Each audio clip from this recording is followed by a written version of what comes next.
स्वतःला इतके कमजोर होऊ देऊ नका की तुम्हाला दुसऱ्याच्या उपकाराची गरज लागेल. इतक्या सहजतेने प्रत्येकाशी मिसळू नका. हे युग वेगळे आहे, ही माणसे वेगळी आहेत. वाईट लोकांचे सर्वात मोठे लक्षण आहे की तुम्ही जितकं जास्त आदर द्याल तितकेच ते तुम्हाला जास्त दुखावतील. एक काळ होता जेव्हा आपण हसत खेळत जागे व्हायचो आणि आज अनेकदा संध्याकाळ चेहऱ्यावर हास्याने आणता संपते. एकटेपणा हे तुम्हाला देखील शिकवतो की वास्तवात तुमच्याकडे स्वतःशिवाय काहीही नाही. जो तुमची किंमत ओळखत नाही त्याला सोडून देणे योग्य आहे.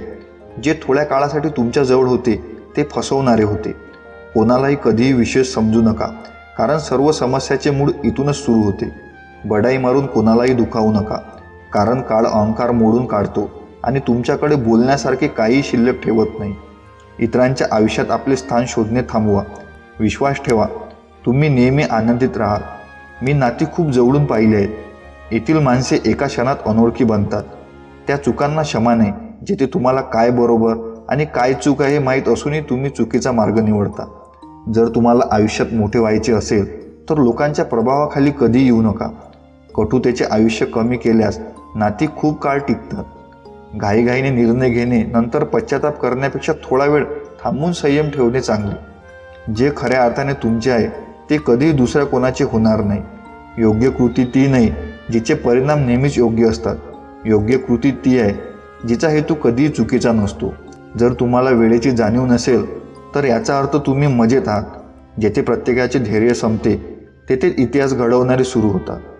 जर तुम्हाला काही बदलायचे असेल तर तुमचा स्वभाव आणि तुमचे स्थान बदला. कधीकधी तुम्ही अयशस्वी लोकांसोबत बसायला हवे, कारण त्यांच्याकडे अनुभव असतो, अहंकार नाही. जगासमोर रडण्यापेक्षा संयम ठेवणे खूप चांगले. जे लोक तुमची पर्वा करत नाहीत, जे एका शब्दालाही पात्र नाहीत, त्यांच्या मागे कधीही धावू नका. तुम्ही प्रेमात पडता. या जगात हृदयाच्या नात्यांना किंमत नसते, म्हणूनच लोक त्यांना पाहिजे तेव्हा नातीत जोडतात आणि पाहिजे तेव्हा तोडतात. आजकाल नाती किती विचित्र झाली आहे. जेव्हा आपण एकत्र असतो तेव्हा असे वाटते की ती कधी तुटणार नाहीत, पण ती अशी तुटतात जणू काही ते एकमेकांना ओळखतच नव्हते. जर तुम्ही सर्व काही ठीक होण्याची वाट पाहत राहिलात तर तुम्ही अडकून राहाल. तुम्ही ध्येय गोळा करा, उठा आणि तुमच्या आयुष्यातील सर्व काही ठीक करा. जो माणूस आपले दुःख व्यक्त करू शकत नाही तो सर्वात जास्त रागवतो. एखाद्याला सोडणे सोपे आहे, पण विसरणे खूप कठीण आहे. जो विश्वासघात करतो तो विश्वास ठेवणाऱ्यापेक्षा जास्त मूर्ख असतो, कारण तो केवळ एक लहानशा स्वार्थ करण्यासाठी आपल्या प्रिय व्यक्तींना गमावतो. लोक तुम्हाला ओळखणे बंद करण्यापूर्वी तुम्ही तुमची ओळख प्रस्थापित केली पाहिजे. केवळ एक सहनशील व्यक्ती समजू शकते तो किती वेदनेत आहे याचा इतर फक्त अंदाज लावू शकतात. प्रेम हृदयाने केले जाते, इच्छा शरीराने पूर्ण केल्या जातात. लक्षात ठेवा, तुमची कृती शब्दापेक्षा अधिक बोलते. जो वारंवार तक्रार करतो तो हरतो आणि जो 1000 वेळा प्रयत्न करतो तो जिंकतो. जर तुम्ही तुमच्या जवळच्या व्यक्तीवर रागावला असाल किंवा नाराज असाल तर ते एकत्र मिळून सोडवा, कारण आयुष्य खूप लहान आहे. ते क्षुल्लक गोष्टीवर वाया घालू नका. केवळ देवानेच हिशोब योग्यरित्या चुकता केला आहे. त्याने प्रत्येकाला रिकाम्या हाताने पाठवले आणि रिकाम्या हातानेच बोलावले. माणूस फक्त त्याच व्यक्तीसाठी रडतो जिला तो आपल्या आयुष्यात सर्वात विशेष स्थान देतो. ज्यांच्याशी त्यांचे नाते असते त्यांच्यात आठवणी राहतात. प्रत्येकाकडे प्रेमाने पाहिले जात नाही. प्रेम करणे चुकीचे नाही, पण प्रेम करून सोडून जाणे चुकीचे आहे. एका व्यक्तीला दुसऱ्या व्यक्तीपासून वेगळे करणारी पहिली गोष्ट म्हणजे जीभ आणि दुसरी गोष्ट म्हणजे पैसा. जगातले सर्वात आनंदी लोक ते आहेत ज्यांना हे कळते की इतरांकडून काही अपेक्षा करणे व्यर्थ आहे. केवळ एक व्यक्तीसाठी स्वतःला उद्ध्वस्त करू नकोस. आयुष्यात थोडे दुःखही आवश्यक असते. आनंद नेहमीच असतो. जर तुम्ही हट्टी राहिलात तर तुम्ही आयुष्यात कधीच पुढे जाऊ शकणार नाही. कोणी किती दरवाजे बंद केले तरी ज्यांच्या हृदयात खरी इच्छा असते तो नक्कीच मार्ग शोधतो.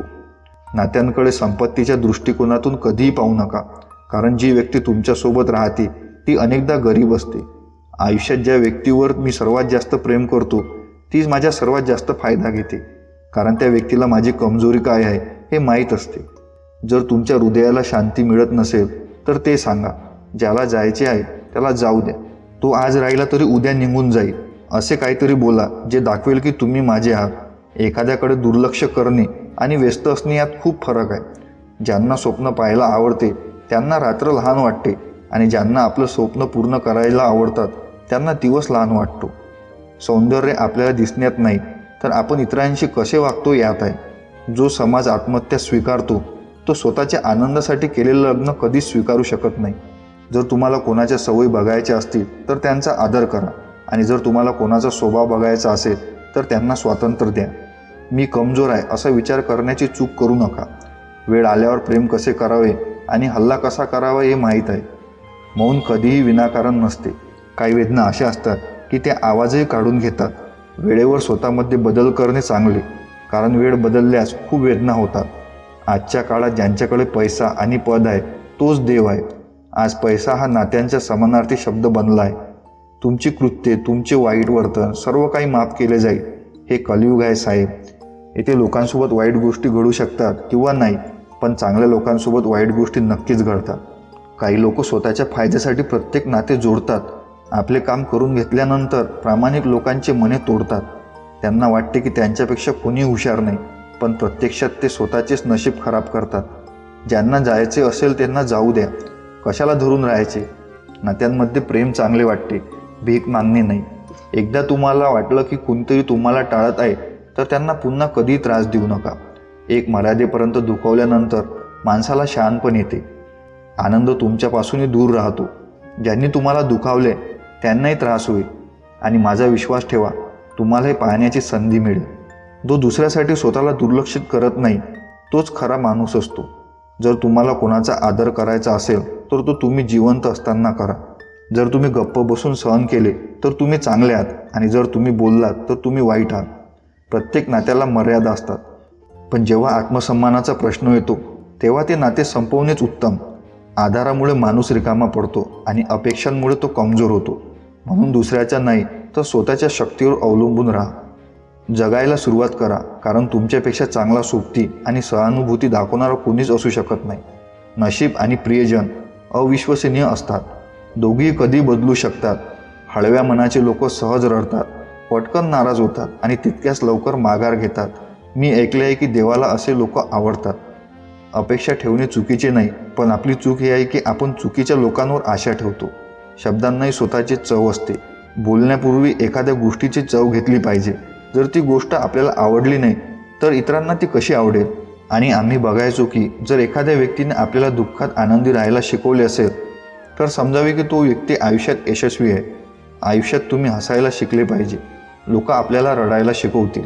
असे लोक शेवटी मागेच राहतात ज्या लोकांशी आपण खूप जास्त जोडले जातो. ज्या दिवशी तुम्ही एखाद्याला आपली सवय बनवता ती व्यक्ती तुम्हाला कधीही उद्ध्वस्त करू शकते. प्रेम फक्त त्या मर्यादेपर्यंतच करा की तुमच्या आत्मसन्मानाची थट्टा होणार नाही. मी मान्य करतो की प्रेम महत्त्वाचे आहे, पण आदरापेक्षा कधीही जास्त नाही. सुंदर असणे आवश्यक नाही, पण कोणासाठी तरी महत्त्वाचे असणे खूप सुंदर आहे. जर तुम्हाला मुक्तपणे जगायचे असेल तर कोणासाठी कधीही मरू नका. हे प्रेमाचे एक नवीन युग आहे. जेथे तुम्ही आज आहात तेथे उद्या कोणीतरी दुसरे असेल. आयुष्य आकर्षणाने सुरू होते आणि ते आकर्षण संपल्यावर संपते. कोणालाही तुमची आठवण काढायला भाग पाडू नका. काही दिवस शांत राहा आणि बघा त्यांच्या आयुष्यात तुमचे किती मूल्य आहे. मी तुम्हाला एक गोष्ट सांगतो, जर तुम्ही कोणाला दुखावले आणि ते गप्प झाले तर समजून घ्या की ते स्वतःपेक्षा जास्त तुमच्यावर प्रेम करतात. माणसाने सहन करावे, वेळ आल्यावर बोलावे आणि जीवनात शांततेने जगावे. दुसऱ्याच्या महालात गुलाम होण्यापेक्षा स्वतःच्या झोपडीत राज्य करणे बरे. जे लोक तुमची कदर करत नाही त्यांच्यासोबत राहण्यापेक्षा एकटे राहणे बरे.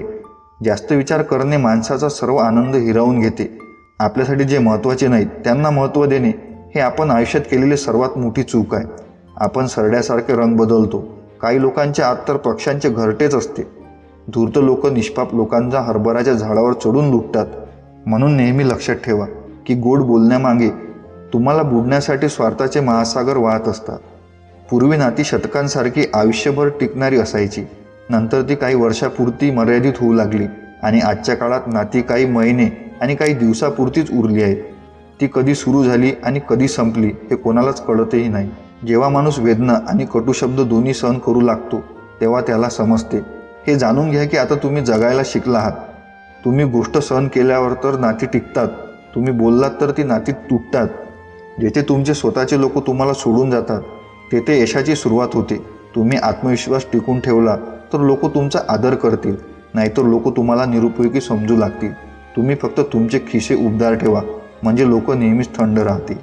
जेव्हा लोकांना दूर जायचे असते तेव्हा ती इतके जवळ का येतात? लोक तुम्हाला खूप हसवतात, फक्त नंतर रडवण्यासाठीच.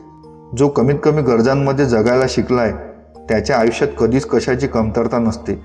खऱ्या प्रेमाचे एक तत्व आहे, प्रेमाने हृदयाला वेदना झाल्या तरी ते स्वीकारले जाते. आयुष्यात खूप मौल्यवान गुणधर्म असतात साहेब. प्रत्येकाचे मूल्य वेळोवेळी वाढत जाते. जेथे तुम्हाला आदर मिळतो तेथे मन जाते. मग लोक म्हणतात की ती व्यक्ती बदलली आहे. जर लोक तुम्हाला कमी आदर देत असतील तर याचा अर्थ तुमच्याकडे कमी पैसे आहेत. शहाण्या माणसाचे मन काम करते तर अज्ञानी माणसाची जीभ. जर एखादी व्यक्ती कोणालाही वाईट वाटत नसेल तर समजून जा की तो धूर्त आहे. तुमची सर्वात मोठी संपत्ती तुमचा वेळ आहे. तुम्ही तो कोणालाही देण्यापूर्वी काळजीपूर्वक विचार करा. माझ्या लक्षात आले आहे की सत्यवादी, सरळ आणि प्रामाणिक व्यक्तीचा कोणीही आदर करत नाही आणि जे खोटे बोलतात व फसवणूक करतात ते सर्वांना आवडतात. आपण सर्व शक्ती पैसे कमवण्यात लावा, कारण या जगात पैशात सर्व काही आहे. का माहीत नाही, पूर्वीसारखे काहीच चांगले वाईट नाही. तुम्ही जितके हसायचा प्रयत्न करता तितकेच जास्त अश्रू येतात. जे लोक प्रामाणिक नातेसंबंध ठेवतात त्यांचे नाते अनेकदा तुटते. कोणासमोर कधी शरणागती पत्करणे कठीण नाही. तुमच्या निष्ठेची कदर करणारी व्यक्ती शोधणे कठीण आहे. प्रत्येकजण इतरांच्या चुका पाहतो, पण जेव्हा स्वतःचा प्रश्न येतो तेव्हा लोक आंधळे होतात. धीर धरा, कारण प्रत्येक दुःखानंतर सुखाचा काळ नक्कीच येतो. जगाची चिंता करू नका, कारण त्याला छळण्याची सवय आहे. जेव्हा तुमचे चारित्र्य ढासाळते तेव्हा केवळ एक डाग मागे राहतो. खऱ्या शहाण्या माणसाची ओळख ही असते, त्याच्यामध्ये अहंकार किंवा गर्व नसते. आयुष्य आपल्याला झोपण्यापूर्वी रडण्याचे आणि सकाळी उठल्यावर कोणालाही कळू न देण्याचे कौशल्य शिकवते. हे जग विनाशाच्या उंबरठ्यावर उभे आहे. जर तुम्ही कोणावर प्रेम करत असाल तर त्यांच्यावर इतके प्रेम करा की जेव्हा कधी त्यांना दुःख होईल तेव्हा त्यांना सर्वात आधी तुमची आठवण येईल. काही लोक आपला फायदा घेत असताना जणू काही ते आपल्यावर उपकारच करत आहेत अशा थाटात वागतात. आपण आयुष्याच्या अशा वळणावर उभे आहोत जेथे काही मिळवण्यात आनंद नाही आणि काही गमावण्यात दुःखही नाही. आयुष्यात जेव्हा जेव्हा मला कोणाच्या सोबतीची गरज भासली आहे तेव्हा तेव्हा मी स्वतःला एकटेच पाहिले आहे. जेथे आदर नाही तेथे जाऊ नका. जे ऐकत नाही त्याच्याशी युक्तिवाद करू नका. जो पश्चाताप करत नाही त्याला खाऊ घालू नका आणि सत्य सांगितल्यावरही जो रागावतो त्याला कधीही पटवून देऊ नका.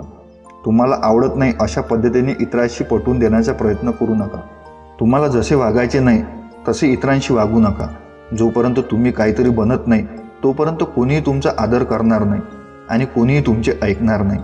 आयुष्याने मला एक गोष्ट शिकवली आहे, मित्र बनवा किंवा प्रेम करा, पण कोणाकडूनही कशाची अपेक्षा करू नका. कोणाचे आयुष्य कधीच पूर्ण होत नाही. काहीतरी मिळवण्यासाठी माणसे काहीतरी गमावत राहतात.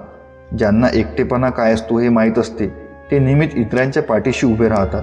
आपल्या प्रत्येकाच्या वास्तवाची जाणीव असते. ते शांत असतात, पण ते आंधळे नसतात. जे नेहमी इतरांना खुश करण्याचा प्रयत्न करतात त्यांची हृदय अनेकदा तुटतात. हे थोडं कठोर आहे पण सत्य आहे. या जगात ज्या व्यक्तीने आपले दुःख लपवायला शिकले ती खऱ्या अर्थाने जगायला शिकली आहे. मोठ्या मनाच्या लोकांनाही खूप वेदना होतात. जर काळ असाच राहिला तर आपण आपल्या प्रियजनांना कसे ओळखू? आपल्यापैकी काही जण इतकी हितचिंतक असतात की आपल्यासोबत काही चांगले घडताना दिसताच त्यांना काळजी वाटू लागते. आयुष्यात आपले चांगले मित्र असणे महत्त्वाचे आहे, कारण प्रेम नेहमीच आपल्याला साथ देत नाही. चुका करणे नैसर्गिक आहे, चुका स्वीकारणे संस्कृती आहे आणि त्या सुधारणे ही प्रगती आहे. आयुष्यात आपण अशा काही वेदना अनुभवल्या आहेत ज्यांनी आपला जीव घेतला आणि आपल्याला जिवंतही ठेवले. देवाने प्रत्येकाला हिरा बनवले आहे, पण जे पैलू पाडण्याच्या मर्यादा ओलांडतात तेच चमकतात. परिस्थितीच्या हातातील कठपुतली कधीच बनू नका, कारण तुमची परिस्थिती बदलण्याची शक्ती तुमच्यातच आहे. तुम्ही परिस्थिती बदलण्यासाठी देवाची वाट बघता. असं असू शकते की देव तुमची वाट पाहत असेल.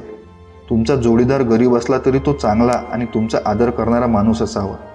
सर्व धडे पुस्तकामधूनच शिकणे आवश्यक नाही. काही धडे आयुष्य आणि नातेसंबंधातून शिकवले जातात. प्रत्येक व्यक्तीमध्ये काही ना काही प्रतिभा असते, पण लोक इतरांसारखे बनण्याच्या प्रयत्नात ती नष्ट करतात. जर तुमचा विचार सुंदर असेल तर सर्व काही चांगले दिसते. आपल्याकडे अनेक उद्या आहेत असा विचार करून तुमचा आज वाया घालवू नका. योग्य व्यक्तीसोबत असे काही वाईट करू नका की तुम्हाला आयुष्यभर त्यांच्या विश्वासघाताचा पश्चाताप करावा लागेल. ज्यांच्यामध्ये नुकसान सहन करण्याची शक्ती असते तेच नफा कमवू शकतात, पण ते व्यवसायात असो की नातेसंबंधात असो. या जगात नातेसंबंध निर्माण करा, पण निश्चितपणे एकच नाते, असे नाते निर्माण करा की जर हजारो लोक तुमच्या विरोधात गेले तरी ती एक व्यक्ती नेहमी तुमच्या पाठीशी उभी राहील. जर प्रेम असेल तर ती तुमची परीक्षा घेणार नाही, उलट तुमची वाट पाहील. जर तुमच्या आयुष्यात कुणी वारंवार तुमचा अपमान करत असेल तर त्यांच्या आयुष्यातून असे निघून जा की जणू तुमचं अस्तित्वच नव्हतं. रडण्याने वेदना संपत नाही, पण मनाला नक्कीच शांतता मिळते. नाते टिकवण्यासाठी तुम्हाला एक समजूतदार जोडीदाराची गरज असते, सुंदर व्यक्तीची नाही. अहंकारही आवश्यक असतो जेव्हा हक्काचा प्रश्न येतो. आयुष्य चारित्र्य आणि आदराबद्दल आहे. पैसा आणि सत्तेला नव्हे तर व्यक्तिमत्व आणि नात्यांना प्राधान्य दिले पाहिजे. आपले आयुष्य सुधारण्यासाठी माझ्यासोबत काय होत आहे याची चिंता करण्याऐवजी मी काय करत आहे याचा विचार करायला सुरुवात करा. आई, तुझे प्रेम हेच एकमेव खरे प्रेम आहे. इतरांच्या अनेक अटी असतात. जेव्हा आयुष्याचा प्रवास योग्य मार्गावर असतो तेव्हा सर्वजण सोबत चालतात, पण जेव्हा रस्ता थोडा खडतर होतो तेव्हा कुणी तुम्हाला साथ देत नाही. तुम्हाला हजारो प्रियकर मिळतील, पण प्रत्येकाला तुमची पर्वा नसते. मैत्रीनंतर प्रेम होऊ शकते, पण प्रेमानंतर मैत्री कधीच होऊ शकत नाही. कारण औषध मृत्यूपूर्वी उपयोगी पडते, मृत्यूनंतर नाही. जर बुद्धिबळातील राजा आणि आयुष्यातील विवेकबुद्धी मेली तर खेळ संपला. आजकाल अतिप्रेम हे देखील नाती तोडण्याचे कारण बनले आहे. कारण लोकांना ज्या गोष्टी अतिरिक्त मिळतात त्यांची ते सर्वात कमी कदर करतात. हेच आयुष्य आहे मित्रा. येथे तुला जोडणारे आणि तोडणारे भेटतील. नैराश्य काही मस्करी नाही. एक चांगला माणूस आपलं आयुष्य जगणं थांबवतो. म्हणून जेव्हा कोणी निराश असेल तेव्हा त्याची कधीही चेष्टा करू नकोस. जे तुला महत्त्व देत नाही त्यांना नंतर पश्चाताप होईल. काही चुका अशा असतात ज्याची भरपाई आपण आपल्या संपूर्ण आयुष्यात करू शकत नाही. जेव्हा कोणीतरी मनात असतं पण आपल्यासोबत नसतं तेव्हा मनात गुदमरल्यासारखं वाटतं. जो दुसऱ्यांमध्ये दिलासा शोधतो त्यांच्यापासून शांती नेहमीच दूर पडते. शांती फक्त त्यालाच मिळते जो स्वतःमध्ये दिलासा शोधतो.